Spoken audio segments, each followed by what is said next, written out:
Hi everyone, welcome back to High Vibes and a Mic. I'm your host, Veronique. Today I speak with David. David Amerland has authored several influential books on SEO, including Google semantic search. His work emphasizes the importance of context, relevance, and semantic connections in digital content strategies. Beyond SEO, Amerland's writings often delve into broader topics like decision-making, neuroscience, and the implications of artificial intelligence. Books like The Sniper Mind investigate the mental frameworks that lead to success in high-pressure environments. A passionate martial artist, he is a certified Taekwondo instructor, holds a second-degree black belt in ITF Taekwondo, a black belt in WTF Taekwondo, and has had intermediate training in Kung Fu and Muay Thai. When he's not writing, he's training. Let's hear it from David. Hi, David. How are you today? I'm splendid. I'm really glad to be here, and I'm just sort of thrilled to see where this conversation is going to go.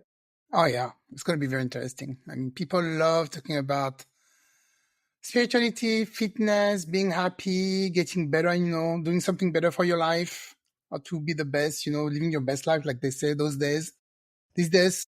Oh, yeah. I'm sure we're going to have a great conversation. So for people who don't know you, you wrote a lot of books, right? Yeah, I've written this is my 19th book. 19th. Okay, I wasn't Yes. even, because I look at your library and okay, I didn't even realize 19th. All right. And so the one we're going to talk today is, or at least we're going to reference is Built to Last. Yes. And so you said on your website that it aligns with your focus on holistic wellness and personal transformation, which I love. I love to do anything to transform myself for the better. And so you have a background in neuroscience and martial arts. So that's good.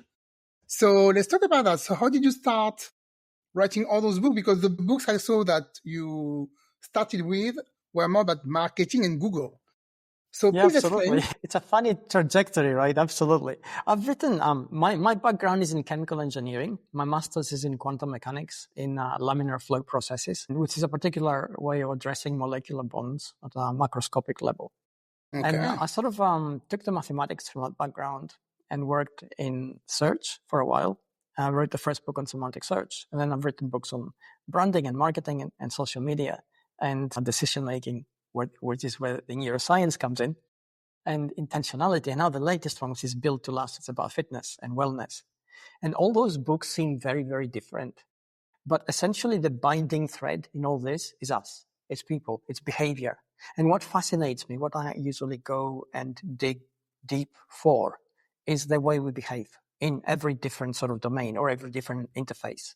I'm fascinated by the fact that while we intellectually know what to do, we don't do it. While intellectually we know what we should be doing, we do the opposite. And I sort of ask myself, ask those questions. Why does this happen? And then I sort of go digging for answers. And that's where all these different books cover different subjects, but essentially it's human behavior in those different domains. And fitness is no different. Okay. Yeah. I mean, when you said about that, I looked one of your videos on your website and there was this lady saying, how to just start working out every day. Just don't think about it. Just don't say, okay, well, should I do it? Or I do have time to just go and do it. It's part of your routine. And don't tell yourself you have to do it. Just like you get to do it. You're happy. You're very lucky that you can exercise actually, because a lot of people cannot, right? And that will be part of your lifestyle. So yeah, I think sometimes we know what we're supposed to do, and we do the opposite. So what's going on up there? Why are we doing this? Well, what an excellent question to start with. We are very ancient beings inside our head, and we live in a very modern world. And the world we came from 10,000 years ago was a world that was adversarial to us. We had to live a life where every day we would have to walk long distances, we'd have to run for some part of the day, we'd have to dig for our food, we'd have to climb trees, lift rocks, cut branches, cut up a way through a forest. And that was life. All the things which we consider exercise today, that energetic expenditure was our everyday life. And when we didn't have to do those things, what did we do? Zero, absolutely nothing. because we are hardwired to conserve energy, which is how we survive in that environment. That mechanism is still active today. You and I, spend most of the day looking at the screen. The refrigerator is about 15 steps away with about 10,000 calories in it. True. And we don't think when it comes to, working out, we still are reticent to do it. There's this voice in our head that says, you had a hard day, it's tiring, maybe you should put it off, do it tomorrow, start next week. Whatever excuse we'll come up with, it sounds very plausible, sounds very logical, because our brain is really good at giving those excuses. But they're just that, they're excuses. And the voice that tells us, don't do it, that reticence we feel, is that ancient mechanism trying to help us survive in that environment in which we don't exist anymore. And it doesn't know it. And we tend to listen to it because we're programmed to listen to it. People who didn't in that past didn't make it, didn't pass on their genes. So we all have that mechanism in our head and we listen to it. So that's why we don't exercise. Okay. And so when you wrote Build to Last, what made you, because you wrote other book before, I was reading on Intentional. That's another book. Intentional, that's right. Yeah. Right? Which is about living the life we want to live. It's tangential, but also related, because intentional is how we end up living the life we want to live. Okay. Which, again, very few people actually achieve that, but all of us want to achieve it. So, it sort of follows the same kind of internal logic, if you like, and I sort of peel back a lot of layers to understand why we don't and what we should be doing. Okay. And so in Build to Last, you take the same like things from Intentional and you add more like fitness advice in there for people to be better? I'm very glad you asked that now. Now, this is not your average book on fitness. There are about 200,000 books out there on fitness, and they all tell you to do something, and I tell you to do nothing. What I help you do, it's not prescriptive at all. It's not prescriptive by design. We are all different. We have different physical needs. We have different psychological needs. We carry a different past, each of us, different experiences, different memories, different knowledge, different traumas, all those things which make us unique. So if I was to be prescriptive and you were to accept my prescription, sure enough, you would do it for a while. And then you would find really good reasons not to do it and you would drop it. And this is exactly what happens. We pick up some kind of exercise fad and we drop it. We pick up a diet, we drop it. Every year, January, gyms are full. By the middle of February, they're half full. By the middle of March, only 30% of the people who started are still there. And by the end of April, it's about 15% of them. So 85% of the people drop off. And it's not for lack of motivation. It's not for lack of willpower. It's not for lack of knowledge. It's not for lack of understanding or even the means to do all these things, because clearly every year we spend about $1 trillion on fitness globally. So the reason we don't do those things is because of that.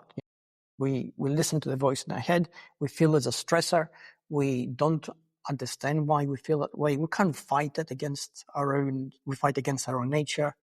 And then as life becomes complicated, as pressures pile up, we drop it and we stop. And then we don't do what's good for us.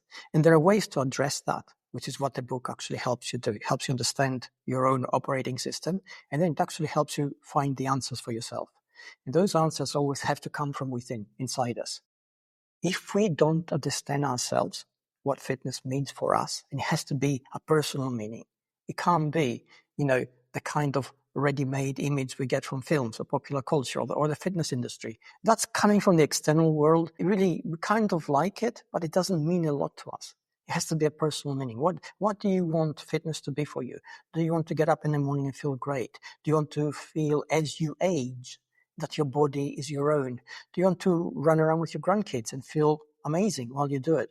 Do you want to progress in life and not have serious illness, sort of curtail your sense of freedom, your sense of fun, your sense of joy in the world? The synthesis of all those things is unique to each person. And the book helps you identify that. And the moment we identify that, then we have that emotional connection to the future we're trying to achieve through exercise. And this is what happens in our head then.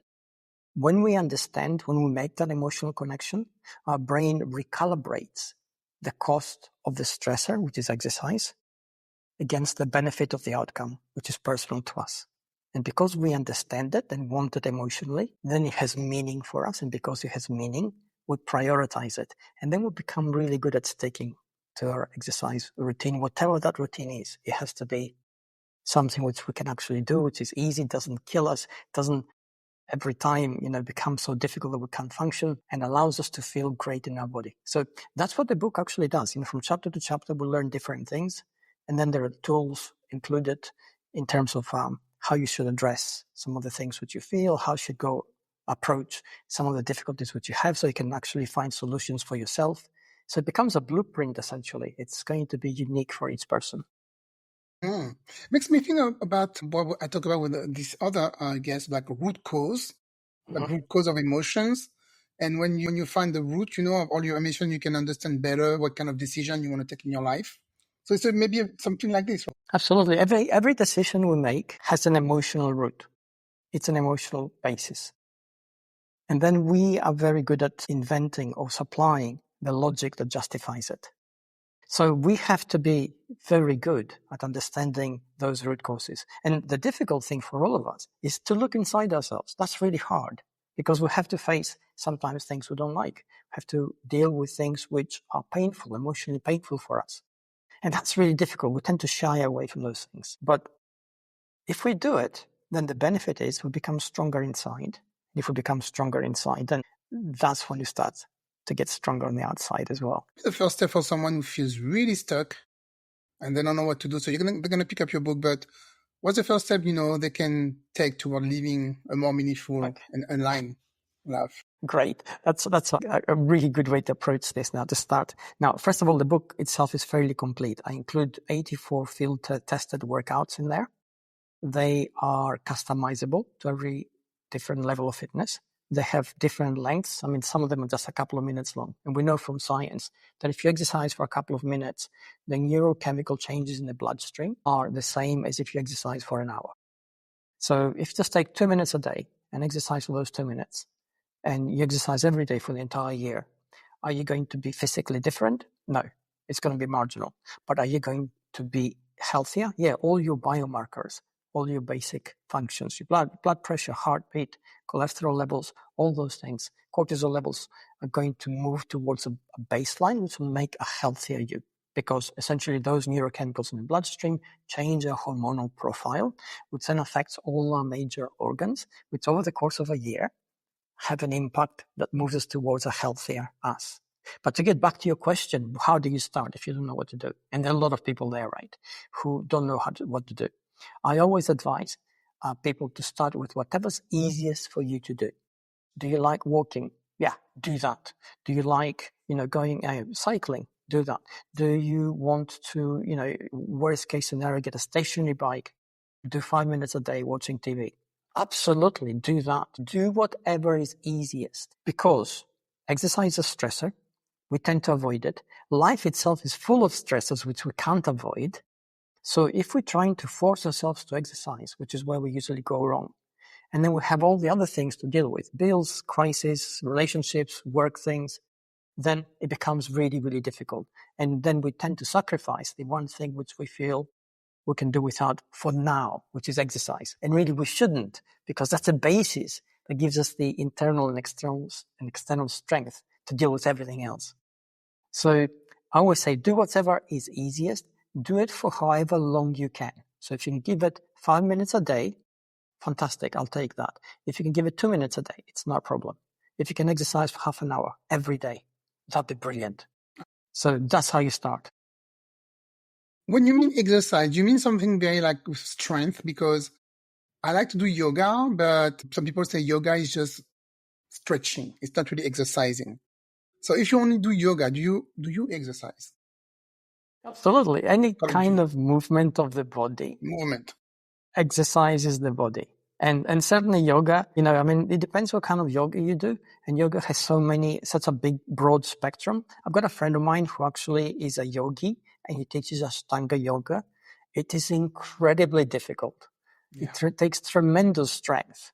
So, it just depends what you want to do. Certainly, within exercise, as we develop, we have different needs. And we can't keep doing the same thing all the time because our body adapts.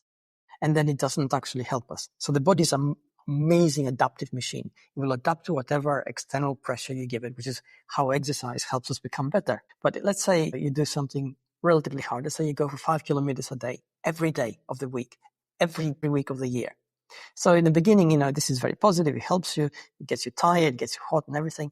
We do this for a year. By the end of the year, that run doesn't give you as many good things as it did when you started. You need to do something else. You need to change. Why? Because your body now has adapted. You're not burning a lot of energy. You're not making a lot of adaptations. It's not pushing you hard enough. It doesn't mean that it's not good for you. But if you want to have a sort of cost-benefit kind of analysis where you're going to invest your time, you're going to say, I'm going to run for half an hour, or I'm going to invest 30 or 40 minutes of my time, and I want to get a maximum amount of benefit for that, then you need to have some kind of variation. So maybe if you want to exercise 5 days a week, can you do something different every day? That would be good, like for the whole year. You do something like each day you do something different. Yeah, if you can do that, that's brilliant. And again, we talk about exercise today, but to go back to my initial example, the exercise we do today is a substitute for the lifestyle of the past, which we no longer have. And in that past, because we know this there are a few tribes across the world that still are hunter-gatherer tribes, and they're isolated from civilization. And anthropologists sometimes spend 3 to 6 months embedded in those tribes. So and that's the closest thing we have to the Paleolithic age, where we see how they lived in the Stone Age. So we know from those reports, from those anthropologists, that those tribes people have a very varied day. No day is exactly the same. They're doing different things. Some days they're, carrying water and it's heavy. Other days they're digging for roots and, different kind of activity. Sometimes they have to travel long distances to somewhere else. So it's a kind of aerobic exercise that they're getting that day. So it's not the same thing day after day. They don't do that. And we shouldn't either.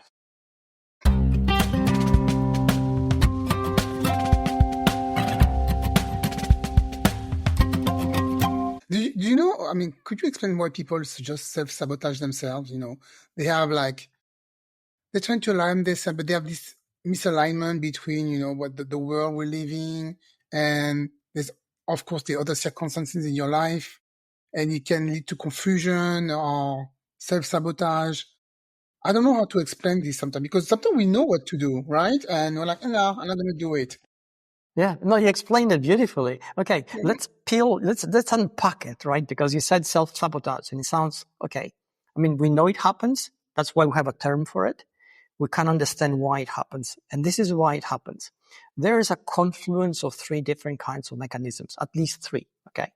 So let's look at the first one. The first one is that negative voice in our head, where every time we're going to face a stressor, that voice essentially tries to hold us back. In the particular case, when we said exercise, it tells us not to do it. But, it's the same thing. If I ask you tomorrow, at short notice, can you give a speech in front of, 50 people? You think, oh, wow, no. The voice in your head is absolutely terrifying. And this is for everybody. It doesn't matter. I exercise all my life, and I still have a voice in my head that says, oh, you're going to exercise now. It's been a long day. You're stressed. Why don't you put it off? And I have worked out a sort of a trick, which I will explain later on how to get around it. But so this is one mechanism. The second mechanism in our head is a mechanism that essentially is it's called the risk aversion, and it's trying to hold us back. So if we go back to 10,000 years ago, the 2 guys who came out of the caves, and one of them said, it's a beautiful day. Why don't we go over those hills and see what's on the other side? And the guy next to him said, are you crazy? There's no support mechanism. We don't know if we're going to get any food or water. There may be wild beasts or other tribes people in between and might want to kill us and eat us. And why don't we stay here? And, the guy who wanted to go over the hill didn't listen to him and went over the hill and never came back and never passed on his genes. So a lot of us now have this risk-averse mechanism that says, anytime we want to do something, it tells, oh, you're not good enough. You shouldn't be doing this. It's too dangerous. It's going to be too tricky. It focuses on all the negative things, all the negative self-talk.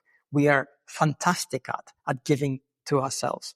So that's the second mechanism.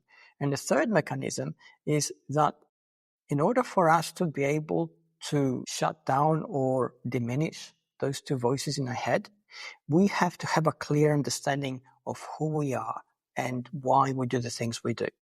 And that's our identity. And identity has two parts. It has a part which is ascribed. It's what the world tells us we are, how we should act, how we should be thinking about things, what kind of values we should hold, what kind of behaviors are acceptable. And then there's the avowed part of our identity. That's the bit we create for ourselves. And usually those two things fight against each other. So unless they align, which is, where the self-sabotage comes in, unless they align within us, so it's, the things which you want to do are the things which best reflect who you are inside. They best make you feel better about your behavior, your identity, your values, your purpose in the world. Unless that alignment exists, then that friction inside us now conflates with the other two negative mechanisms, and everything becomes really hard. So the easiest thing for us is to not do the things we do, not prepare adequately, not think we're good enough, not make every possible effort to succeed at what we're doing. And then it becomes a sort of like self-fulfilling prophecy, because it's like, okay, I knew it wouldn't work. I knew I was reaching too far. I knew I wasn't good enough. And it's never the case. It's always we allowed ourselves to believe those things in our head because, they were there to protect us in the ancient past. We live in a world full of potential, full of information, full of opportunities, full of things which can help us grow and become better than we are. And we need to believe that we can do those things and take advantage of them. And to get back to my trick and how I exercise, I make a deal with myself. I say to myself, okay, if I don't feel like exercising, I'm going to, and I have a home gym now since the pandemic. So I tell myself, okay, I'm going to go. Yeah. I'm going to go there and I'm going to work out for 10 minutes. And if, on the clock, if at the end of those 10 minutes, I haven't changed my mood, that's it. I'm going to stop, grab a shower, go to bed. And what happens usually within the 8-10 minute window is that my body temperature rises, my heartbeat is a little bit faster, neurochemicals in my bloodstream change. And we know from neuroscience that the moment muscles begin to warm up and exercise, they secrete a particular hormone that activates the reward system in the brain. My dopamine levels rise, serotonin floods my system. So now I'm more motivated to continue doing what I'm doing, and I actually feel good about it.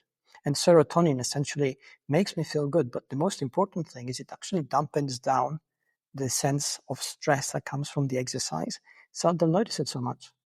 And I tend to do it. And it works every time. So you trick yourself knowing that you're tricking yourself, and it works. Yes. Yeah, every time. And not only that, but I share this with all my friends. So now they all do the same thing. They go, when we start training for 10 minutes, and we are willing to just stop on the 10-minute mark. And it never happens. They end up training for an hour. So it actually works. 10 minutes can go fast, right? Personally, yeah, it's very, very quick. The two exercises I keep doing because it gives me pleasure right away. Do yoga and biking. That really give me. I think I need to do something for a long time and kind of hard, or I will just give up. I mean, I don't really like to go to the gym anymore because if I go to the gym, I need somebody behind me yelling, "Do this!" I need the personal trainer, a coach, because I know I'm not gonna, I'm not gonna go like the further I can go with all the weight and stuff like that. I need a personal trainer, and I don't have one, so that's why I just continue to do just biking and yoga. That's the only thing, and walking. Walking is good also. Brilliant. For me. Yeah, you see, you've worked out for yourself the strategy that helps keep your body healthy and your mind also healthy because they're connected. And that's brilliant. That's exactly what we should all be doing. You start working out for yourself. What is it that's going to work for me? What is it that I can do? A lot of the times we focus on the things we don't have. We focus on, I don't have a gym near me. Or if I do have a gym near me, well, in winter it's difficult. It's raining outside. You've got to fight the traffic. You've got to find parking. You've got to fight the weather. And it's really, really difficult. Well, that's the wrong focus. We basically need to say to ourselves, what can I do with the things I have? And that's what you've done. You created a nice routine for yourself that actually works every time. And I think that's something we can all learn from. Yeah. And I like in that book that you said that you created a fitness plan that can adapt to your life. But, something that you have to, that your life has to go around, training. Or I have a friend, she loves to exercise. And sometimes she tells me, I don't even have time to do anything during the day because I have to I have to go work or have to do like 3 hours. And like, this is too much. I mean, you have like, I don't know how many kids and a husband and other stuff to do. Why do you take all this time to exercise? You need to calm down. But she's obsessed, with being fit. When it becomes an obsession, I don't think that's good either, right? Shouldn't be No, it obsessed isn't. to be like that. Absolutely not. And I had another discussion about a month ago with another podcaster who is in the fitness industry. We're discussing exactly the same thing. And we're discussing how, people drop out of the gym after, January, February, March, April, and you only get some people in the gym. And he said, you get about 20% of people who are in a gym and they're actually addicted to the process, not to the outcome. And I said, this is not a very good thing to do because it's an addiction. And any kind of addiction initially kind of feels okay because it's new and you feel you can control it and you get benefits from it because it's a coping mechanism for something else. But over time, it takes over and then you can't function without it. So this is not a very good way to be. Exercise is just another tool. We use it knowingly in a smart way to maintain the health of our body. We need the healthy body because it maintains the health of our mind and of our brain. And if we have a healthy brain, then we have a healthy mind because, the process of the brain become the mind, so our moods, psychology, everything else become more integrated into what we do. They reflect us better. We tend to regulate our emotions better. We tend to process signals from the external world better and understand what's happening around us and then what's happening inside us. So these are the things which we build up gradually, step by step, by not allowing something else to control us. We need to be in control. I can tell you, I signed up for the gym in January. Not signed up. I took like 3 days, like 3 days for free. Never went. At least, well, I'm honest for myself. I'm like, I'm not going to go. And now they keep sending me all those emails. I'm like, oh my God. I'm not going to go. Statistics, it's perfectly fine because, that kind of, it reflects exactly what we know from the statistics. We start out in January when, we've been through Christmas. We kind of have relaxed a little bit. The stress of the year has gone. We feel pretty good about ourselves.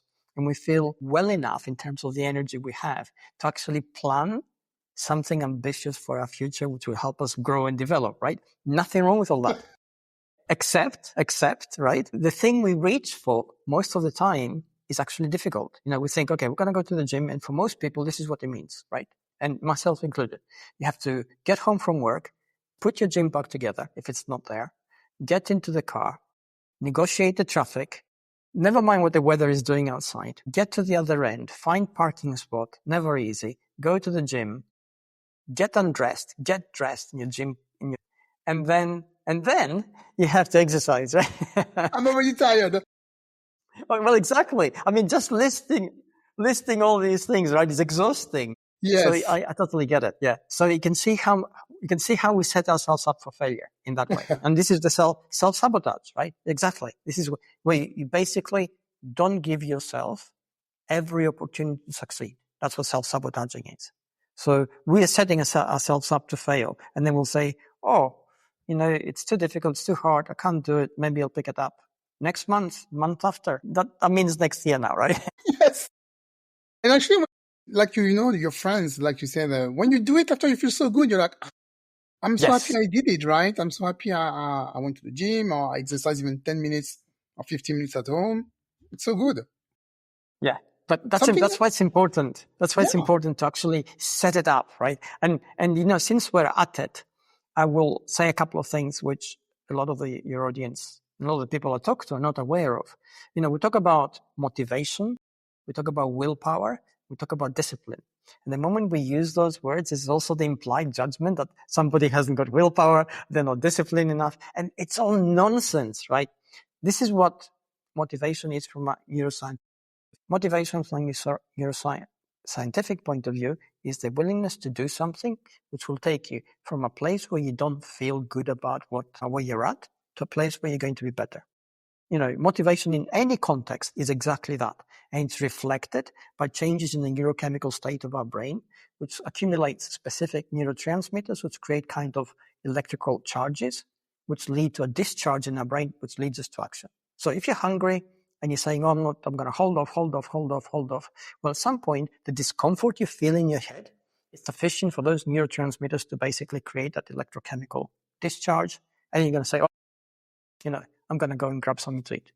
Same thing if you're thirsty. Same thing when you exercise, right? In order for that to create that kind of motivation, you need to create the emotional connection that takes you from place A, where you don't feel so good about something, to place B, where you're going to feel better.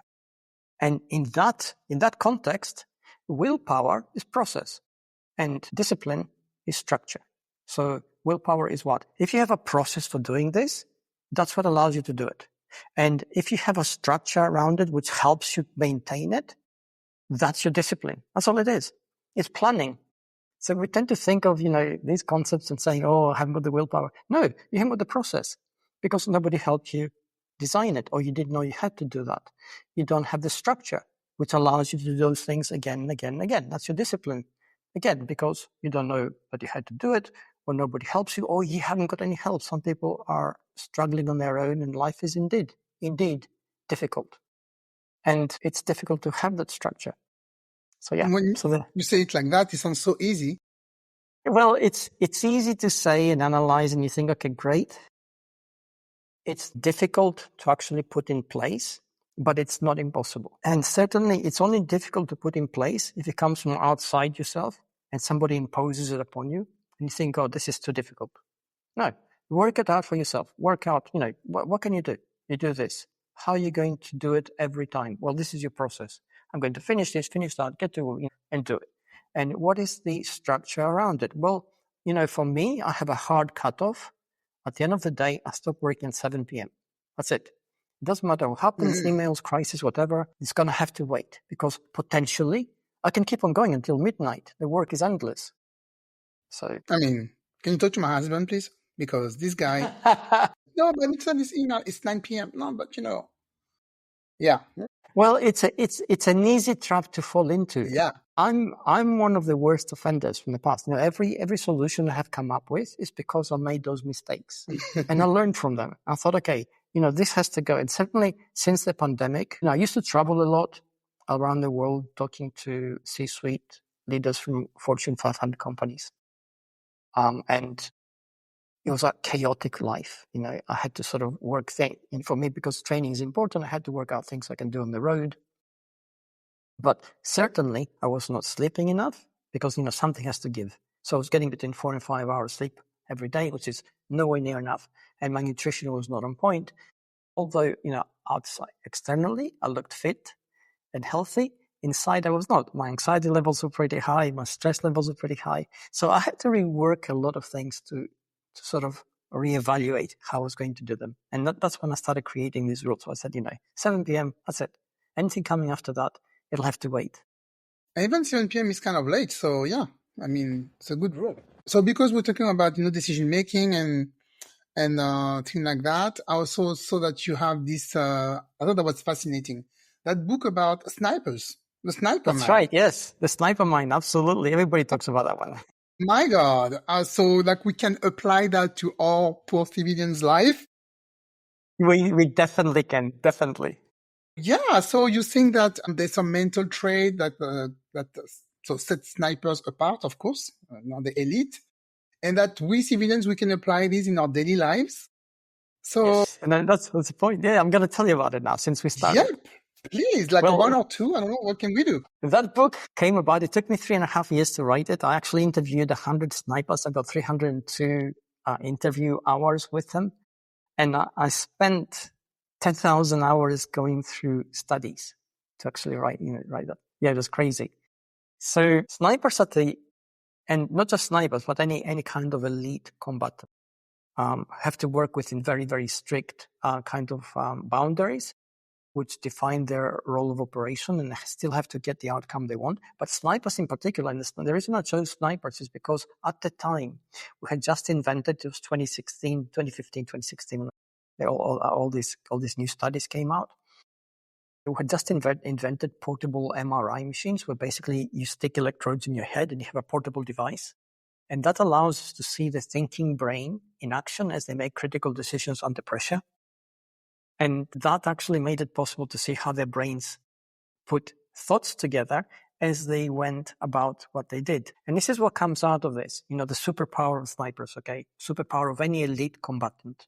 Essentially, they're really, really good at emotional regulation. And this is not tamping down on your emotions. They're as human as any of us. They feel uncertainty, they feel fear, have insecurities, they feel doubt, and they get tired. And the moment we get tired, all those things bubble up inside us, right? And we feel broken. We feel inadequate. We feel like we just want to curl up. And this is what they do. They are very good at that. Listening to themselves, their internal world. They are very good at kind of seeing the trigger points and the flash points where they feel low. They acknowledge and embrace those emotions. And because they acknowledge and embrace them, they don't rule them. And this is what we find.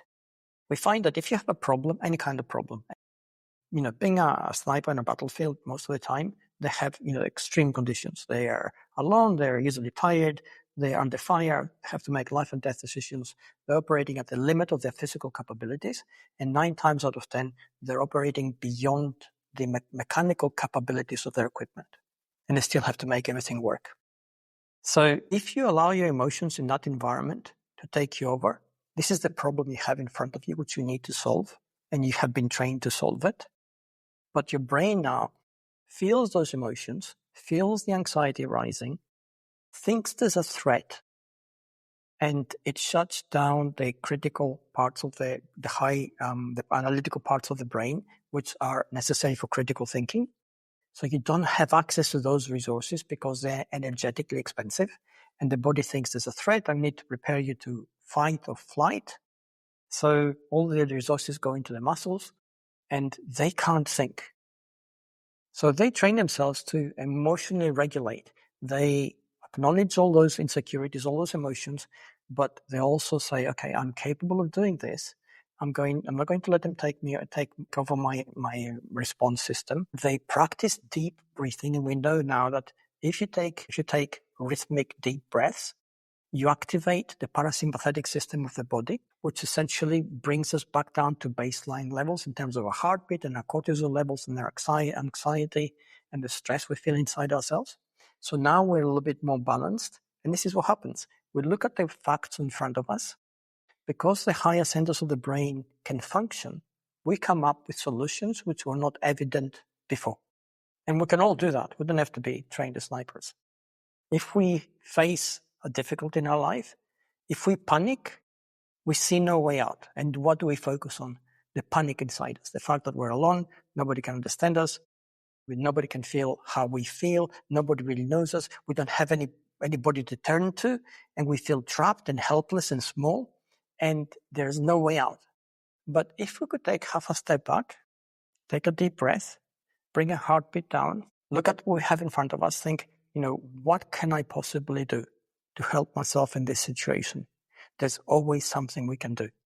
So that's the key takeaway from all that. And we can all learn from that. What you mentioned earlier about breathing, is that like breath work? Yes, because absolutely. Exactly. I'm learning that right now. Yoga, you do it in yoga, right? Yes, exactly. Oh, yeah. Yeah, yoga, you do it, okay. Yeah. But I'm learning, like I told you, I'm learning to be a sound healer, and there's a lot of breath work in there. Once I did a session, it was like for half an hour. When we were done, I was like, I'm going to take a nap. It was weird. It was really weird the way I felt after, because I never did that kind of breath work. It's really work. It's like a job. Absolutely. And it is, yeah. Okay, I understand. So not like totally control your emotion, but just trying to make sense of them and knowing that, okay, you're not alone, don't panic. And I can totally see that, as a sniper, like, okay, I need to calm down. I don't want to get shot right now. So that will help, to help to keep your mind like calm, right? Remain calm. There's a lot of, the book obviously covers a lot of other aspects which we can learn from. And some of those have taken into the framework from, the military mindset into business and how we can apply them. But the fundamentals are that essentially the things which we think we cannot control then end up controlling us, and we lose complete control of everything. But if we regain control of ourselves by bringing down our physiological responses to stress, then our brain is really, really smart. And then it is usually capable of drawing on the resources we have, our memories, our experience, our knowledge, to actually help us formulate some kind of plan that will help us out of whatever situation we're in. So yeah, so that can help, improve your decision making. So like you said, in business, like I take business, Exactly. personal And situations. at the end of the day, exactly. Yeah. A lot of people tend to be reactive instead of active, which means that instead, they allow the panic inside them to rise. So they don't control anything. So they just react or overreact to things. And that has a whole lot of other problems. Whereas if we are calmer, then we make better decisions. And ultimately, a life well lived, a life which becomes successful, is that it's a succession of small, good decisions made one after the other, which take you to where you want to go. It's my goal in life to be more calm and make better decisions, because I notice people around me are like my husband. Like I'm crazy, he's very calm. So we complete each other good. And I notice, people who take like very quiet decision or take their time, the outcome is so much better than, reacting right away. Not always good.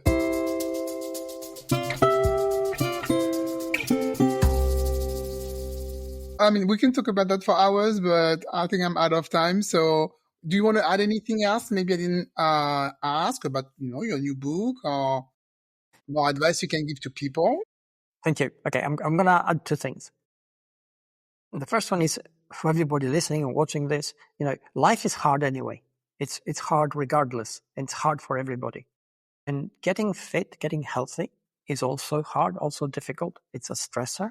So everything which you can do to make that aspect easier is going to give you a better chance in life, because you're starting out from a better base. You're fitter, you're healthier, you're smarter, because you have all these resources, you're more capable. So whatever problem you're facing is going to become a little bit easier to solve. So keep that in mind. For those of you looking for Built to Last, it's on Amazon. It's on pretty much every online bookshop. You can order it from bookshop.org and get it into your local bookshop in your community. If you do that, it helps support local bookshops. I'm very, very into that. So, think about it, because you're helping your community. And if you want to find me, I'm at davidamerland.com. And if you Google me, all my socials come up. Do you do like personal appointment? Now are you a speaker? You just go and you do yeah, I mean, these days I don't travel so much these days for my mental health, because it's a lot easier. So I do a lot of remote stuff. But I do, because I keep it, I sort of keep abreast of technology and keep abreast of science. A lot of stuff is coming out all the time. I get really excited by that. And every insight that I sort of get from those studies, I usually either tweet about it, or I'll put something up on Instagram, or I'll put something up on LinkedIn. So I actually share those things because they excite me. And also I hope that whoever comes across them will help them a little bit. And if we all get helped a little bit, I think it's a better world. And I live in that world. So I'm also, I also wanted to be good. I need to check your book about, the algorithm, because I need my, I need my website to be number one on Google too. So you have a book on that, so I'm going to check it out, and people should too.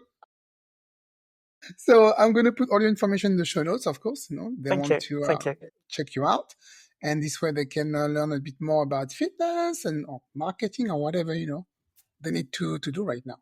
Can we listen to your book also, or can just read it on Amazon? Can they listen to it? It's on Audible? Yeah, well, most of my books are on Audible. Okay. Built to Last is not on Audible just yet. It's coming out at the end of this month. So end of May, it's going to be on Audible. I'm going to announce it everywhere. So yeah. Okay. Perfect. Okay. Well, thank you, David, and good luck, for the future. Thank you. Bye-bye.